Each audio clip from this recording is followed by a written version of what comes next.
Le gros match de la soirée en Europe. Le Classico, version originale. Real Madrid 0, FC Barcelone 4 à Santiago Bernabéu. C'était sous les yeux de Edgar Groslo qui a commenté cette rencontre pour RMC et qui est de passage dans l'after. Rebonsoir Edgar. Rebonsoir tout le monde. Edgar, avant de donner la parole à nos consultants, refais-nous un petit peu le fil d'une rencontre. On a eu quand même deux périodes très différentes. Le Real qui aurait pu virer à la pause avec un gros avantage s'il avait mieux exploité les situations dans le dos de la défense d'un Barça qui a joué avec le feu au niveau du hors-jeu, mais qui a tenu bon avant de punir, de sanctionner en seconde période. 4-0 score final, doublé de Lewandowski. But de Yamal, but de Rafinha et désormais 6 points d'avance déjà en tête de la Liga. Exactement, on avait une bonne impression du Real Madrid en première période, mais c'est vrai qu'ils ont gâché des occasions parce qu'ils étaient clairement au-dessus dans le jeu et il y a eu ces situations de hors-jeu qui ont été très bien négociées par le Barça, faut le dire, avec ce piège du hors-jeu. Sincèrement vu, effectué aussi précisément avec autant aussi haut sur le terrain à ce niveau-là, j'ai rarement vu ça. C'était vraiment maîtrisé à la perfection.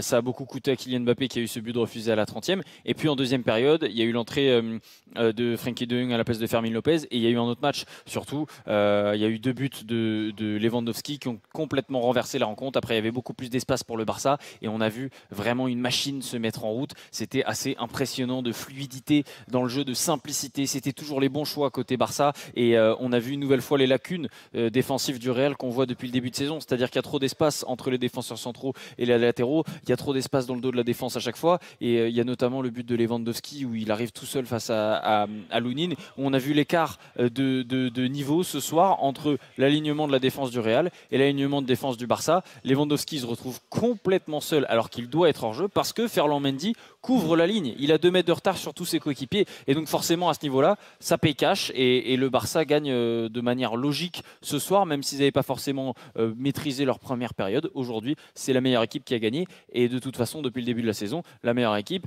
c'est le Barça par rapport au Real, ça c'est sûr. Transformé depuis l'arrivée d'Hansi Flick sur le banc catalan cet été. Walid, sur la performance du Barça. Non, mais moi je suis d'accord avec le constat d'Edgar. C'est vrai qu'en première mi-temps, on a eu une équipe du Real Madrid qui était plutôt cohérente et qui était la plus dangereuse. Mais en deuxième mi-temps, il y a eu le changement de Jong, la réadaptation de Pedri et puis surtout ce premier but sur ce très beau service de Casado qui a fait un match énormissime qui derrière fait basculer la rencontre.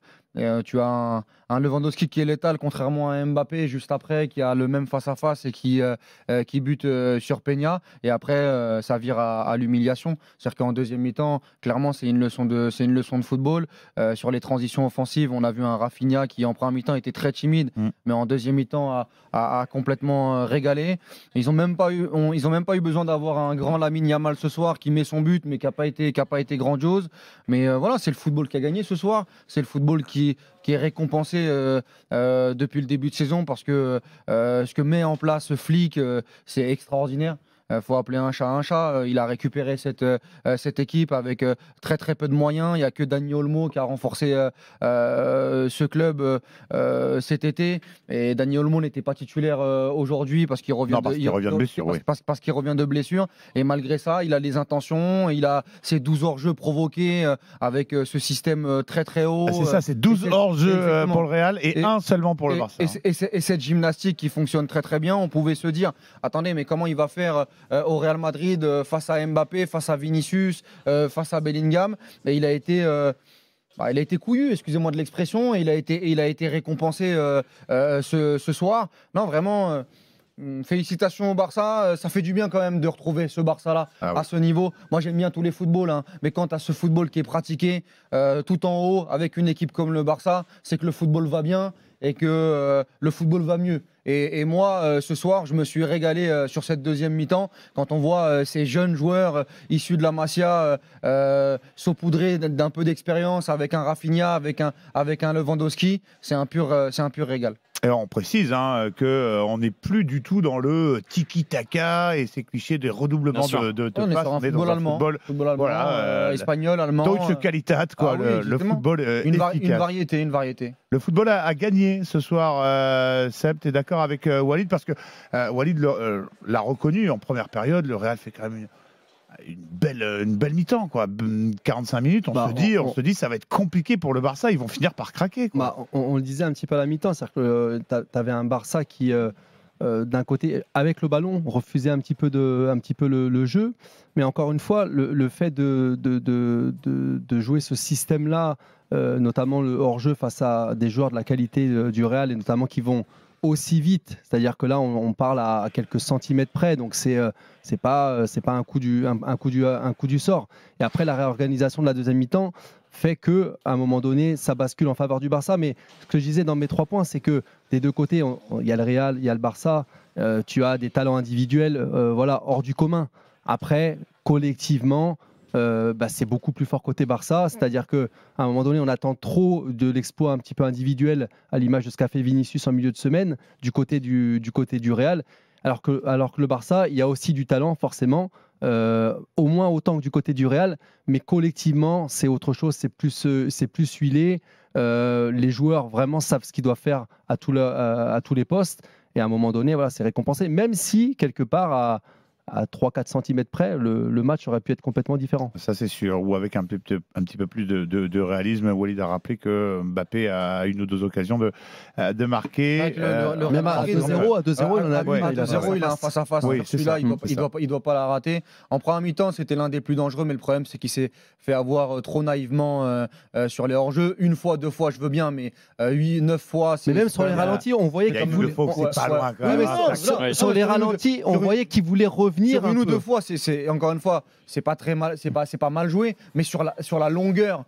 Oui, au bout d'un moment, avec sa vitesse, il peut peut-être prendre un attaquant de sa classe, il peut comprendre que le Barça joue de cette manière et qu'il faut prendre un peu plus de marge. Sans être trop français, on peut juste parler quand même encore une fois de la perf de Koundé.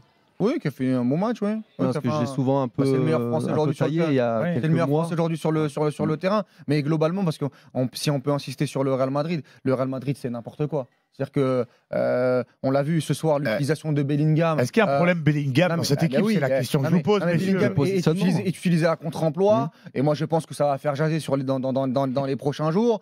Vinicius a été extraordinaire contre Dortmund. Aujourd'hui, il a, hormis sa première occasion en première mi-temps, il a été très peu trouvé et très peu touché. Mbappé, on vient d'en parler, beaucoup trop naïf et pas assez létal devant le but. Et puis au milieu de terrain, on répète, mais Valverde, son match, moi je l'ai trouvé vraiment très très moyen. Il n'y a pas cette empreinte au milieu. Ce système de jeu, ce faux 4-4-2 là ne fonctionne pas du tout. Et j'ai pas l'impression qu'il y ait une patte Ancelotti, qu'il y a un travail sur la longueur. Heureusement qu'en première mi-temps, tu as la grandeur du Real, le Bernabéu pour faire un peu illusion. Mais sur la durée, tu es rattrapé par ton niveau collectif et tu le payes cash. C'est le mauvais élève qui a mal bossé depuis le début de la saison, le Real Madrid, et qui arrive en se disant j'ai quand même des capacités et un bagage sur les dernières années, mais tu tombes sur meilleur que toi, et le jour du bac, c'est feuille blanche. Ce soir, c'est feuille blanche, c'est 4-0 et ça peut faire 5 ou 6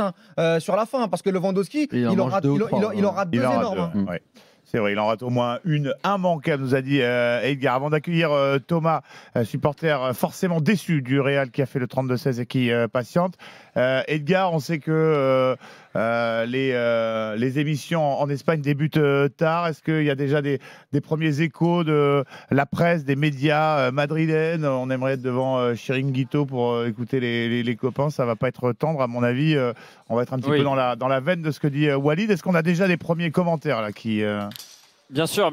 Avant de parler du Chiringuito, on a déjà les articles d'As ou de Marca qui parlent d'une nuit d'horreur pour Kylian Mbappé. C'est les mots utilisés par As qui fait la métaphore un petit peu avec Halloween et qui dit que du 31 octobre au 26 octobre, Halloween est arrivé quelques jours plus tôt pour Kylian Mbappé. Donc il est vraiment au centre de tous les débats. Ça s'est senti ici aussi dans les réactions. Je pense que la lune de miel, s'il y en a une, en tout cas un petit peu la gentillesse qu'a pu avoir la presse espagnole l'école autour de lui qui a accepté de prendre son temps avant de le critiquer. Je pense que tout ça, c'est derrière nous et maintenant Kylian Mbappé va vraiment en prendre pour son grade et ça se confirme aussi avec Marca qui parle aussi des difficultés de Kylian Mbappé qui dit que l'entraîneur et les joueurs, mais surtout Mbappé, a entendu ses premières protestations depuis qu'il porte le maillot blanc, c'est-à-dire que là maintenant on n'accepte plus et ça s'est entendu dans le public quand il parle des protestations, quand Marca parle des protestations, c'est les réactions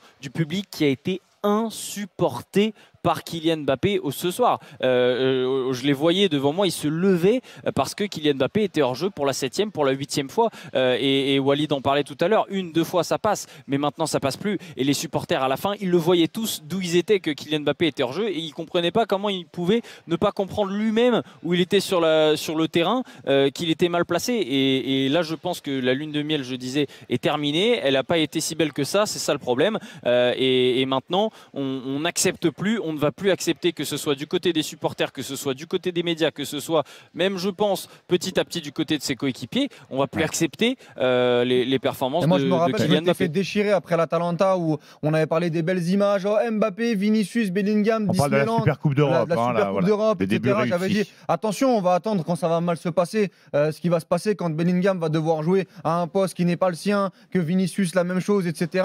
On va voir comment ça va se passer. Bah, là, on est en plein dedans. Et moi, là, je vais sortir les pop parce qu'on avait dit l'association de stars, ça fonctionnera au Real Madrid. Il y a que le PSG c'est mal géré, etc. Au Real Madrid ça fonctionnera. On va voir ce qui va se passer sur les prochains jours. Moi je suis pressé de voir ce qui va se passer dans les médias et autour du club. Et parce que le paradoxe de ce Mbappé madrilène, c'est que c'est 8 buts en 13 rencontres désormais, mais il manque un comportement, une influence dans le jeu qui laisse plus qu'à désirer, c'est un euphémisme. Et évidemment, il va y avoir très rapidement des comptes à rendre parce que ça pose, on le disait, parce qu'il y a une restructuration de la tactique. Bellingham a disparu pendant ce temps-là, alors que c'était quand même. Et puis lui, il fait pas un mauvais début de saison, mais ça reste pour un joueur de sa qualité.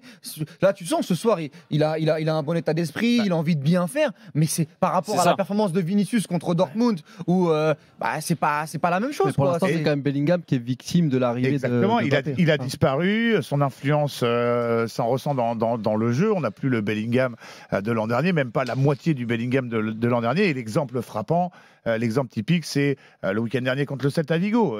Mbappé, il fait un match absolument quelconque, mais sur un de ses seuls ballons, il marque un but exceptionnel qui sauve un petit peu les apparences. Et Simon, je pense juste mentalement pour Kylian, ce soir, ça va être dur parce que honnêtement, sur la première période, tu sens qu'il a faim, tu sens qu'il est en jambes, tu sens qu'il peut faire des différences. Et t'as l'impression que ça va être son match. T'as l'impression que ça va être son match, qu'il va mettre tout le monde d'accord. Il marque, tu te dis c'est bon, Kylian est arrivé au Real. Et non. Et finalement, il tombe dans ses travers et ça s'est senti sur ses positionnements sur la deuxième période que mentalement, il n'était plus sur ce match, qu'il avait été battu par la défense, pas footballistiquement, mais mentalement, qu'il se faisait prendre au piège. Et je pense que c'est un match qui va lui faire du mal. Et là, bon courage pour les médias espagnols parce qu'on nous avait dit qu'on était très gentils. Enfin, qu'on était très méchants l'année dernière. Moi, on m'a dit Walid, t'es très très méchant. Bon courage, Kiki. Mais là c'est. Là, c'est bon. Là, il va prendre. Et surtout, je vais vous dire la mauvaise nouvelle pour le Real Madrid, c'est que là, on n'avait que des semaines à 3 matchs. Là, il n'y a plus de matchs jusqu'au week-end prochain. Et donc, on va parler que de ça, toute la semaine. Contre le Barça, ça fait tâche. Et voilà. C'est ça, avec l'effet de loupe d'un classico, tout ce que ça représente pour les supporters. Ils l'ont gagné 2 fois l'année dernière et Bellingham était 2 fois les héros des 2 matchs. Donc bon. Et en attendant, Vinicius va sûrement gagner le Ballon d'Or lundi. Donc, où est-ce qu'on positionne Kylian Mbappé par rapport à tout ça? Bon, voilà. Oui, bon appétit Kylian, ça va être une semaine en effet compliquée, agitée, mais peut-être que voilà, l'adaptation, l'histoire du français passe par là, il va falloir se montrer fort mentalement. Je continue de penser que ça ira mieux demain. Que ça ira mieux demain et que ça va s'arranger. Connaissant le caractère de l'oiseau, il n'est pas interdit de penser qu'il va réussir à s'en remettre et évidemment connaître le succès au Real. Je précise à nos auditrices, nos auditeurs qu'on est en direct jusqu'à la fin de la Q3, les qualifications du Grand Prix de Formule 1 du Mexique. On retrouvera Jean-Luc Roy pour nous donner la grille de départ définitive d'ici un petit peu plus de 3 minutes. Avant ça, Thomas, supporter français du Real, s'est montré patient. On est ravis de l'accueillir dans l'after. Salut Thomas. Ouais, bonsoir tout le monde, j'espère que vous allez bien. Nous, ça va un petit peu mieux que toi, a priori, puisqu'on n'avait pas vraiment de favoris pour cette rencontre. Là, après, je suis supporter du Real, bien sûr, mais après, il faut être un peu objectif aussi, quoi. Donc, C'est-à-dire vu la performance là de ce soir, je peux pas être déçu, quoi. Enfin, même après la première période, parce que Walid et Seb soulignaient quand même que le Real avait fait une meilleure première période que le Barça, piégé par le hors-jeu du Barça. Peut-être dans le jeu, mais le problème c'est que comme vous l'avez souligné juste avant, quoi, sur la finition ça va pas, quoi. Par exemple, je prends l'exemple de Mbappé ce soir, le mec il est 8 fois hors jeu, quoi.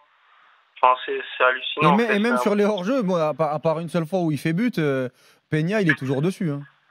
Ouais, voilà, mais après même sur les frappes, quoi, j'ai pas l'impression le premier hors-jeu là où il ferme complètement son pied, il tire à côté, le face-à-face sur Peña là où il bute sur lui mais en plein milieu, il essaie de la mettre entre les jambes mais il la tape super mal, franchement c'est moyen. Il n'y en a qu'une réellement où il est pas hors jeu, c'est celle où moi je pensais même qu'il pouvait dribbler Peña parce qu'il était déjà ou piqué. Oui, quand il est lancé là. À 2-0 où là tu pouvais revenir à 2-1, il n'y a que ça. Mais même en première mi-temps, il a une petite un peu plus loin bien évidemment, mais un joueur de son talent peut faire mieux sur le petit lob, le petit saut, le petit lob qui... En fait, c'est ça, parce que moi, en fait, je parlais avec des potes là, de la performance de Mbappé ce soir, et même ses perfs en général. On me dit souvent, t'es hyper dur avec lui, mais non, je suis pas dur, parce que le mec, on le fait arriver au Real, on le présente comme, pas dire le futur Ronaldo, mais quand même un très très gros calibre, quoi. J'attends beaucoup plus de lui, c'est tout. Il y a 1 an et demi, on le vendait comme le meilleur joueur du monde. Là, j'ai pas l'impression de voir le meilleur joueur du monde, quoi. Je suis juste, je suis pas déçu de lui, mais j'attends juste beaucoup plus, quoi. C'est tout. Non, est-ce que tu penses que c'est directement le cas de Mbappé et les performances de Bellingham sont directement liées, ou est-ce que pour toi c'est un raccourci un peu trop rapide? Il n'y a pas trop de liaison. Après, par exemple, là, Bellingham, sur le match d'aujourd'hui, là, je comprends pas du tout. Je sais pas si c'est Ancelotti qui a donné des consignes, mais j'ai l'impression quand même que sur la première mi-temps, j'ai quand même l'impression que le mec, il joue limite arrière droit, quoi.